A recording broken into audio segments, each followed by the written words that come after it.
Okay, you're at the, not here to talk about use of expert citizen technology for code reuse using a open source project called Pyke.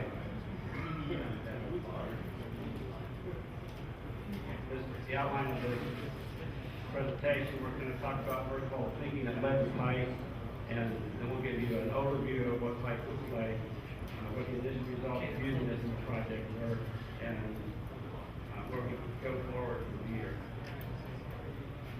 So talking about the thinking that led to Pyke, this came from a contracting job I had where the contractor had many clients, almost the same code. They're copying the code a lot, doing little changes.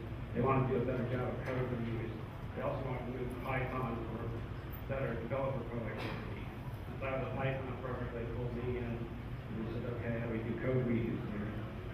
The first question is, well, what is code reuse? And the answer to that question is, well, it's function reuse. And so initially I thought about, okay, so I've got a client, the first client with 2 functions, second client comes along, and maybe you can reuse the B function, but it needs a new A function. Well, this is easy in any programming language, and this leads to the first concept of code reuse. Libraries, which are just buckets of low-level functions that higher level functions you choose to use. But there's another possibility, and that's that the client 2 can reuse the A function, but it needs a new B function. In this situation, our programming languages need to give us some help with what the programming languages can do. And the current solutions to this are all kind of revolve around object-oriented programming and image language. And some extensions of that, open adapter, generic functions, that sort of thing. All of these solutions are using trapping the call when the function A calls function B, and then making a decision at that point in time to figure out which B function to call. But those solutions all have a limitation, which I'm going to show you now. And to do that, we need to look at a little bit more complicated example involving 3 functions instead of just 2. Client 2 comes along, we need a new B function.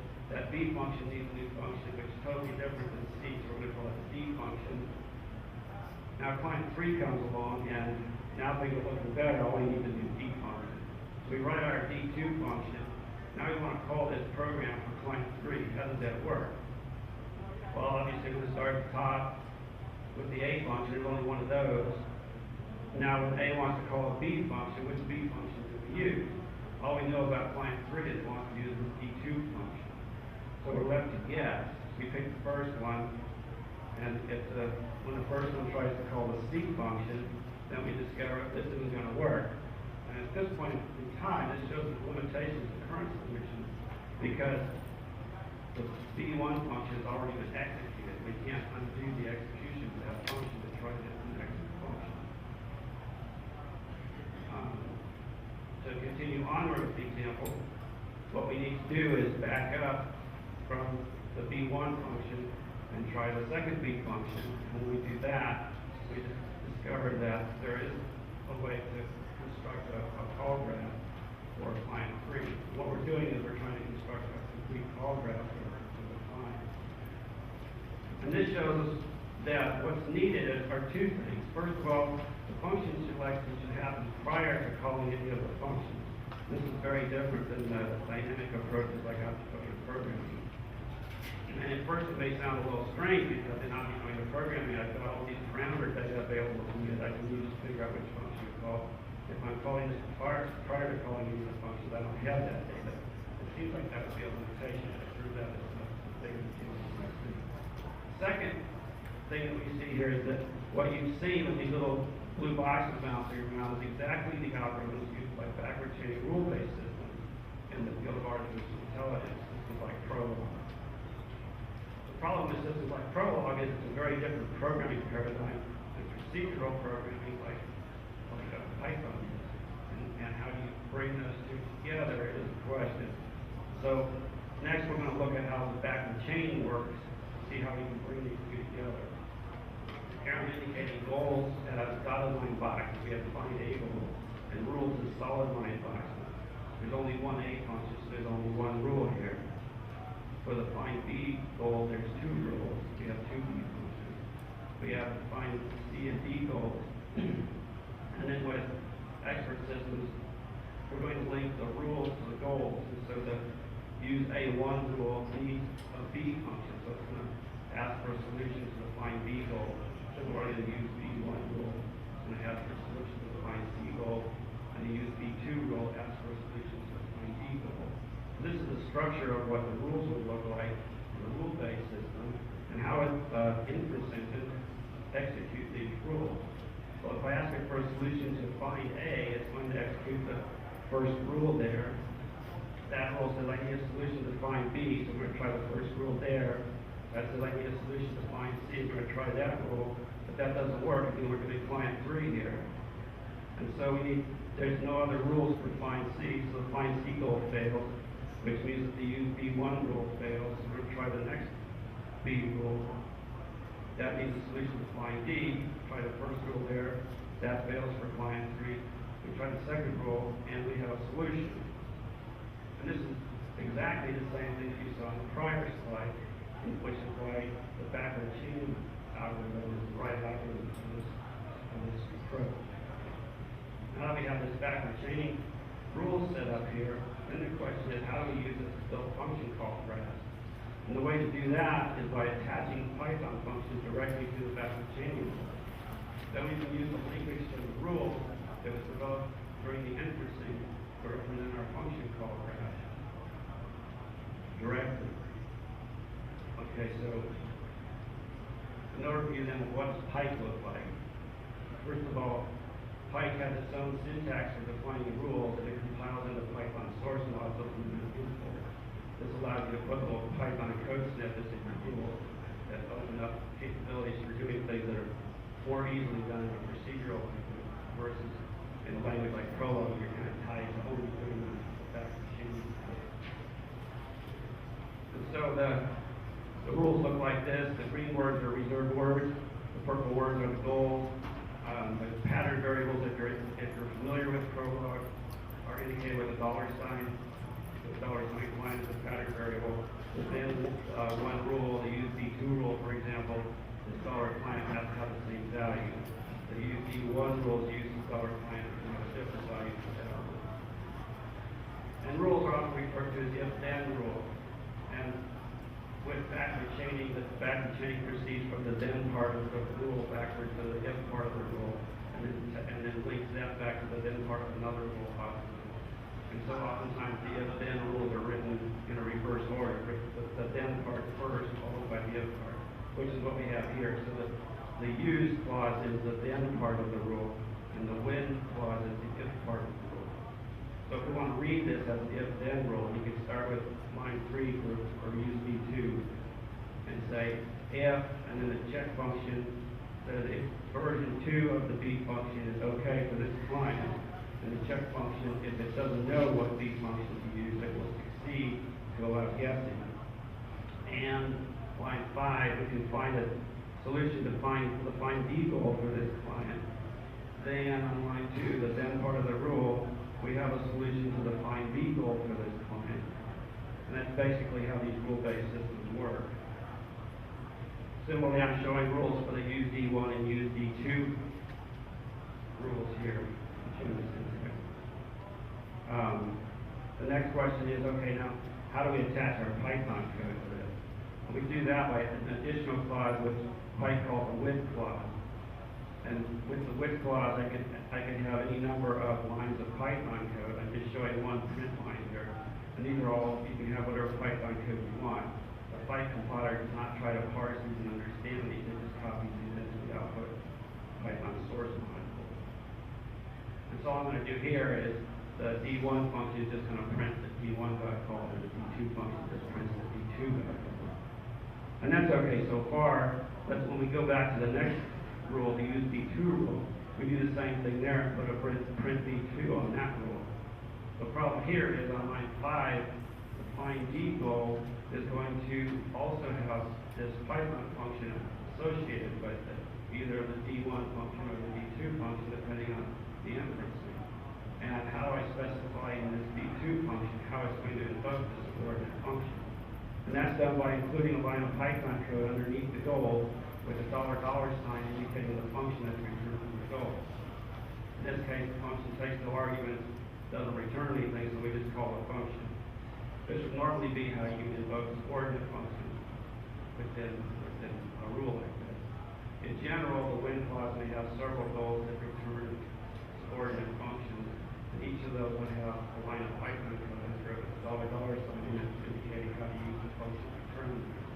And then what the Pyke compiler does is it takes all of these lines under the goals and adds them to the lines in the with clause, adjusting the indenting in that to form the B2 Python function that's going to be invoked. In this case, that's going to cause the B function to be called before we see this print B2. We're going to see the print B before we see print B2, which means backwards. And so Pyke provides an alternate way of dealing with this. And I can use this as clause to say I want the Python function associated with this goal to be stuck in a pattern variable. We're going to call that $D here. And then I can use that pattern variable in the wait clause just as a function. This allows me to have control over when the function gets called, whether the function gets called, how many times the function gets called, all that sort of stuff. So it's a more general solution than the first solution I showed you. Now what we're seeing here is within the Python code, we're seeing this $D pattern variable. And that will be the Pyke compiler is going to substitute, all it does is scan these dollar variables and it substitutes a little Python expression that looks like that value. And this allows us also to use other pattern variables within the code. So if I want to have in my print statement which client is this B2 function was created for, I could cook that into a function like this. And that's why the lines of Python code are actually within the KRB source code, so that the expert system rules can configure these functions by setting variables within the functions in addition to wiring the functions together use callback. To look more at these rules, if you want functions to, or parameters to your functions, your Python function, you can add a taking clause at the end of the use clause and specify your Python parameters there. The functions returned, Python functions returned from a goal are referred to as plan. The plan refers to the function wired to all of its subordinate functions, that complete tree, that callback called a plan. And you just execute that like a normal Python function. You can call that plan more than one time, as many times as you want. You don't have to rerun the inference engine each time. And plans may be pickled and reused. They can be reused within the same program or even within a different program. If it's used in a different program, that program does not need all Pyke imported into it. It just needs one small module. Pyke also supports overchaining rules. In this case, for each, because overchaining rules proceed from the if to the then and then to the if of the next rule in a forward manner. They're written normally as the if first and then, so for each is the if part of the rule, and assert is the then part of the rule. The reason I'm using for each is because there's multiple facts listed here that may be matched in multiple different ways. And for each combination of ways that these facts match the patterns, the rule will be fired and all of the facts in the assert clause will be asserted. All of the forward chaining is done prior to any of the backward chaining within Pyke. The forward chaining rules can't call backward chaining rules, vice versa. But the backward chaining rules can use facts that were asserted by the forward chaining rules here. Pyke also supports a generalized knowledge of concept of knowledge bases. It has fact bases to simply store facts. It has rule bases to store the forward chaining and backward chaining rules. The rule bases have inheritance, so that you can inherit rules from other rule bases. This can go on to any depth. That's a single inheritance scheme. And that means that each rule base has a unique root rule base that is used to define a rule base category. You might have multiple root rule bases. The name of the rule base category is simply the name of that root rule base. For each rule base category, you pick one rule base within that inheritance tree that you're going to activate for each execution of the inference engine. And you can pick different rule bases for different activations of the engine. You can use that, for example, if you want to have a few special rules for the client tree situation. You can have a client tree rule base that inherits all the rules from a default business rule base. You might also have a generic browser rule base that has an IE and a Firefox rule base that has some specialized rules within those. then you can choose which of these to activate before you call Pyke to create a plan. The knowledge bases also provide for extensibility. You can write your own knowledge bases that define the concept of looking facts up and proving goals in whatever way that makes sense for your application. And this is the way that you tie this backward chaining rule-based stuff, which is very different than procedural stuff into Python, procedural things like Python. Okay, the initial results. Once I had this thing, then I've got a complete expert system available to me. So I'm thinking, well, I could use that to automatically figure out database domains. I can give it some keys, I can give it some columns that I need. It can figure out how to join tables together to get those columns given these keys. So I don't have to write SQL anymore. I could also use it with something like HTML templates. If the column names are put in the template, put these column values here, they could go through the template, find those names, create a program to render the template, as well as create all the SQL statements to go get the data all automatically.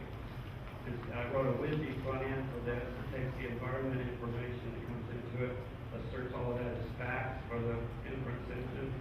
It does a proof on the process goal.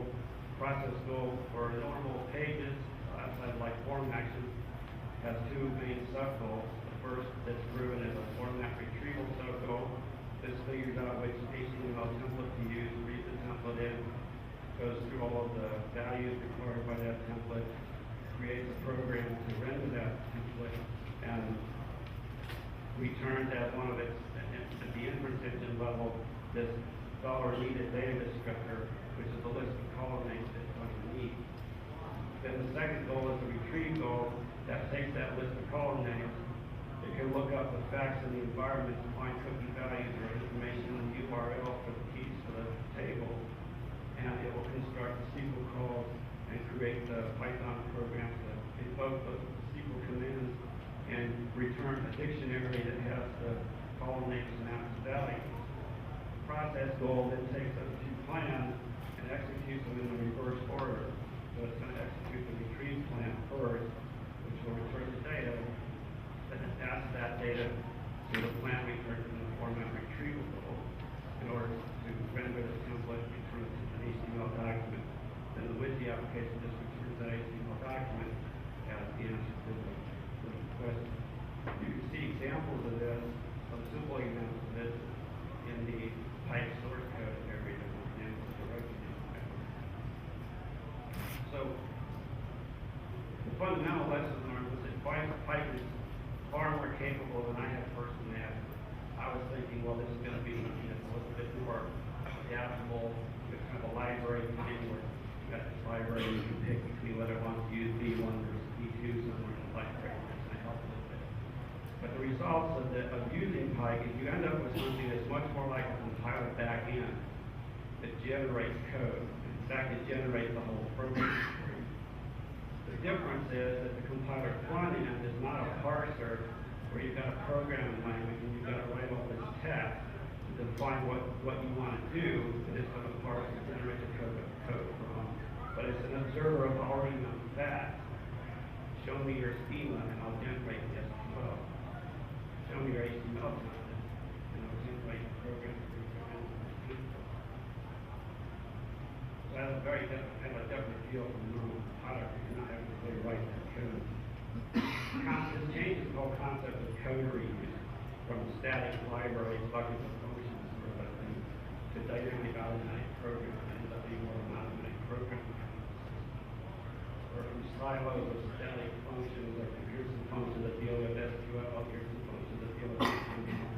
Instead, you're going to have rule bases that encapsulate an expert's knowledge in SQL and as a rule base, which can generate SQL code for you using his expert knowledge. And you'll have another rule base for the HTML and CSS that will encapsulate an expert's knowledge and generate HTML and you combine these different rule bases to produce more complicated programs.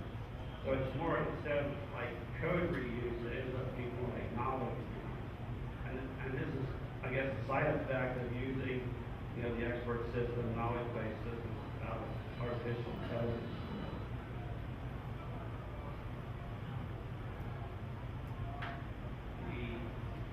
Going forward, again, because of the backward chaining capability, it seems like there's lots of different areas that this might be applied to. And I'm just going to let you read through those here. When I was working as a contractor, I can ramble on. When I was working as a contractor, I got to the point where I had the retrieve working. I was generating SQL statements to return unique column name values. I didn't have the multiple roll stuff done yet. I was just starting to get some really interesting results when the company that was running without a president hired a new president, and he came from a Java background, but he never heard of Python, and canceled the project, and that was the end of the contract, right when this came. So what I've done is I've taken, I've re-implemented the expert system from scratch. So Pyke is actually the second generation of this thing. So I've incorporated a lot of the lessons learned from the first generation and placed out there as an open source project because I'm sure that there's other people that could take this and use it for doing interesting things. And that's why I'm here at PyCon, because those people are sitting out here in this room. And so up until this point, I've been flying completely solo. I was the only one working on this project at the contracting level, the only one working on the Pyke open source project. For Pyke to move forward, and Pyke is ready for early adopters. It's in the state right now. It needs your help. I know a lot of people out there have different specialized knowledge and different things that they could encapsulate in rule-based with Pyke to generate systems that do automated programming for the users of those tools. The documentation is shown here. If you guys have any questions, I'll open it up to questions.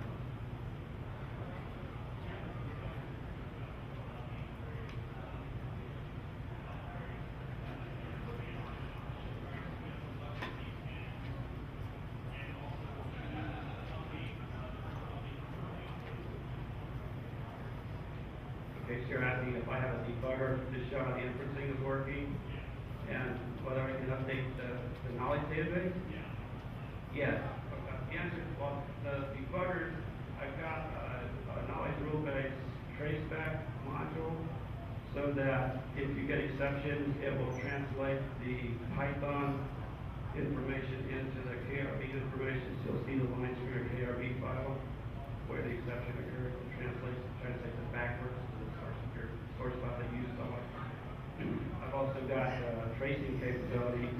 You can trace individual rules, and it'll tell you when the rule gets invoked and when it succeeds, what values of pattern variables were when it succeeded, and when the rule fails, you kind of follow the inferencing that way.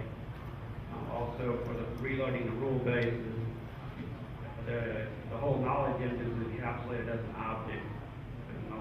Object, and then you instantiate that object, and it goes out much like Python does, and it checks the modification time on the KRB files versus the last set of Python sources that it's generated. And if they haven't changed, then it just re-imports the same module.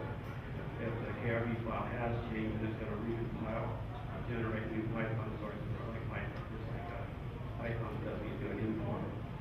And you can do that multiple times within the same program. And it will pull in new copies of the database of the rule base. Yeah.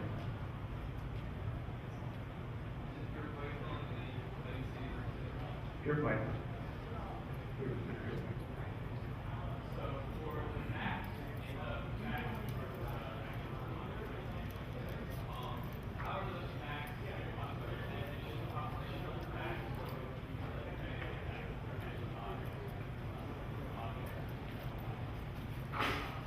the arguments for the fact are, right now, are any atomic Python value, like number, strings, none, true, false, that sort of thing, or tuples of those things, tuples of those things.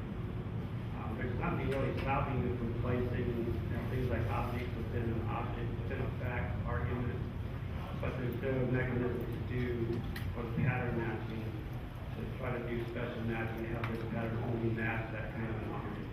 What you could do though, you could match it, you could say I want to match the third argument in some or X, match anything. And then within the when clause, you can specify a piece of Python code that does an is instance on $X to see if it's a certain class or something, or check for certain attribute value. And so again, you can insert little snippets of Python code within the instancing logic to do things that are like they are easy to do in C. Any other questions? Okay. I was wondering how many of you might be interested in trying to do some kind of a open space or other longer discussion on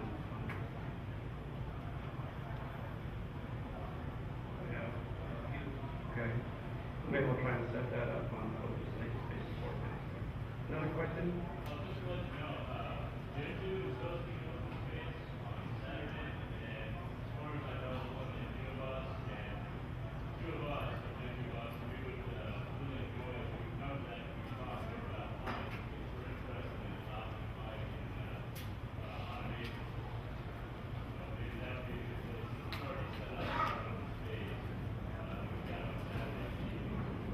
If you're interested in that, that'd be a good opportunity to come together. Okay, so we just do it at the Gen 2 open space meeting then? Yeah, above International Room at 8 Okay, that's Saturday? Yeah. Tomorrow? Saturday at 6 p.m. to start. Okay. That work out for you as well? Anyway, that's a problem for it? Okay, that sounds like a deal. Thank you for your attention.